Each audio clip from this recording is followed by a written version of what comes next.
Well, the flip-flopper-in-chief finds another campaign promise to break. Mind you, I'm not complaining. In fact, I have a few more I'm hoping for. But in case you forgot, here's the president in January of 2009.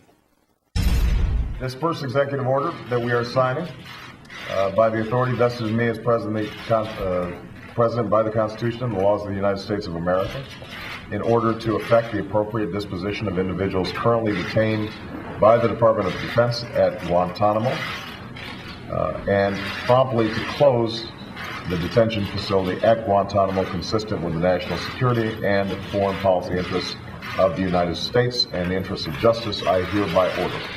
And we then provide the process whereby Guantanamo will be closed no later than 1 year from now. But the president flip-flopping all over himself sends a message, doesn't it?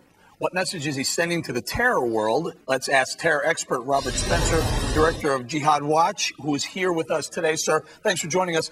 On one hand, I'm glad Gitmo's open. But on the other hand, we must be sending a message out to Osama bin Laden, Al-Qaeda, Taliban. What message are we sending? Well, it's a message of total confusion and weakness, Eric.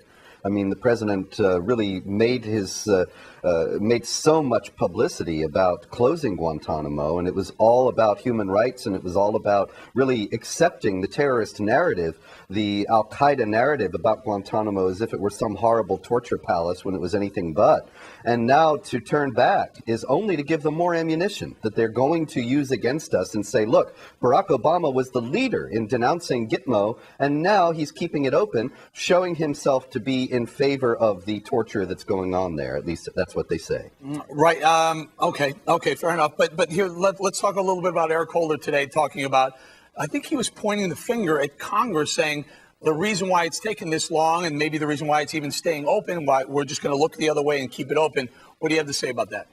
Well, I think he's forced by necessity to keep it open. I mean, there's just such a stream of embarrassing news reports coming out about Guantanamo inmates being released and returning to the jihad. The latest, of course, is that one of the leaders of the rebellion in Libya that we're, of course, supporting with air cover is a Gitmo detainee who was released and is now training Al-Qaeda troops to wage jihad. And yet he's leading the rebels in Libya. So what's the impetus behind keeping Gitmo open? Is it really to make the country safer, or is it just he can't deal with it right now? Or is he, in fact, moving a little bit towards the center, away from his far-left base?